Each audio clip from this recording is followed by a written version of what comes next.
अस्सलाम वालेकुम व्यूवर्स, क्या हाल चाल है आप सबका। उम्मीद है कि आप सब बिल्कुल खैरियत से होंगे। मैं भी अल्हम्दुलिल्लाह बिल्कुल ठीक हूँ।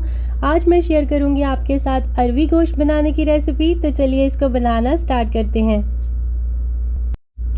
सबसे पहले हम एक बड़ा सा बाउल ले लेंगे, उसके अंदर हम पानी ऐड करेंगे और पानी ऐड करने के बाद हम उसमें 1 टीस्पून के जितना नमक ऐड कर देंगे और इसको अच्छी तरह से मिक्स कर लेंगे।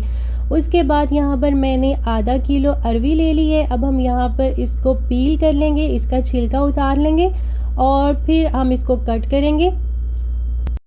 अरवी को आप अपनी पसंद के मुताबिक काट सकते हैं। अगर बड़े साइज़ की हो तो आप उसको कट कर लें, अगर ज़्यादा छोटे साइज़ की हो तो फिर बस आप उसको पील करके उसके सेंटर में कट लगा लें।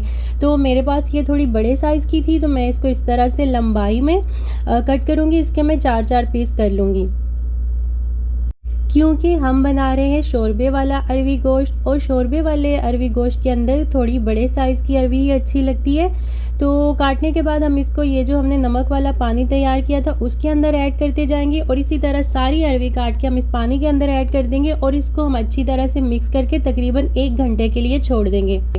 यहाँ पर अब हम प्रेशर कुकर ले लेंगे और ये है मेरे पास आधा किलो बकरे का गोश्त। इसको हम कुकर में ऐड करेंगे और साथ ही एक बड़े साइज़ का प्याज हम मोटा मोटा काट के इसमें डाल देंगे। एक बड़े साइज़ का हम टमाटर ले लेंगे, उसको भी मैंने मोटा मोटा काट लिया है। 2 हरी मिर्चें और 1 टेबलस्पून लहसुन और अदरक का पेस्ट भी इसमें शामिल कर देंगे। हस्बे जायका नमक डालेंगे, 1 teaspoon red chilli powder add करेंगे, हाफ़ टीस्पून हल्दी और इसके अंदर हम तकरीबन 2-2.5 कप के जितना पानी ऐड करेंगे और इसको अब हम प्रेशर लगा देंगे तकरीबन 20 मिनट के लिए, यहाँ तक कि गोश्त जो है वो 85% तक कुक हो जाए। गोश्त को हमने प्रेशर लगा दिया है और अरवी को काट कर नमक वाले पानी में भिगो के रखे हुए 1 घंटा हो चुका है। तो इसको अब हम अच्छी तरह से वॉश कर लेंगे।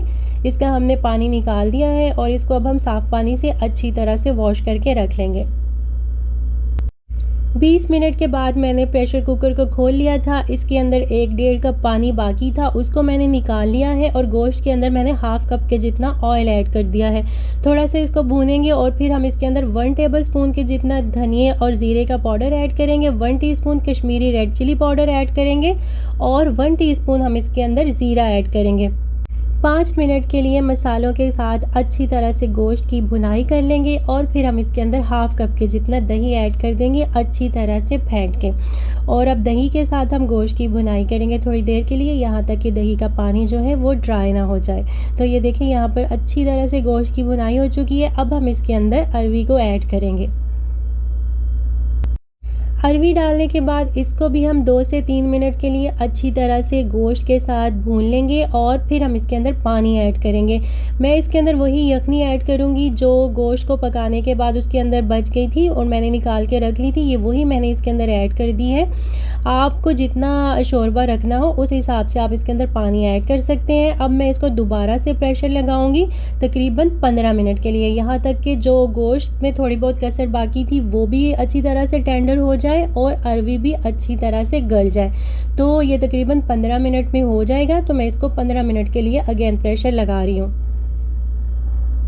आप सब मुझे कमेंट में ज़रूर बताइएगा कि किस किस को अरवी गोश्त पसंद है। तो यहाँ पर 15 मिनट हो चुके हैं और मैंने प्रेशर कुकर से सालन को जो है वो पॉट के अंदर ट्रांसफ़र कर लिया है। अब मैं इसके ऊपर हाफ़ टीस्पून के जितना गरम मसाला स्प्रिंकल कर रही हूँ और साथ ही मैं इसके ऊपर डालूँगी बारीक कटा हुआ फ्रेश हरा धनिया।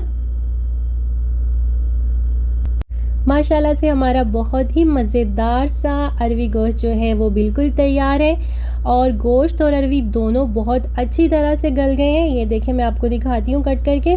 ये देखें बहुत अच्छी तरह से ये गल चुकी है और बहुत सॉफ्ट है ये, और गोश्त भी इसी तरह बहुत अच्छी तरह से गल चुका है। तो यहाँ पर हमारा मज़ेदार सा अरवी गोश्त का सालन जो है ये बिल्कुल तैयार है। तो अब हम इसको सर्व करेंगे। अब आप भी इस रेसिपी को ज़रूर ट्राई कीजिएगा। आज की ये रेसिपी आपको कैसी लगी मुझे कमेंट्स में ज़रूर बताइएगा। अगर अच्छी लगी हो तो वीडियो को लाइक ज़रूर कर दीजिएगा और हमेशा की तरह अगर आप मेरे चैनल पर न्यू हैं तो मेरे चैनल को सब्सक्राइब करना मत भूलिएगा।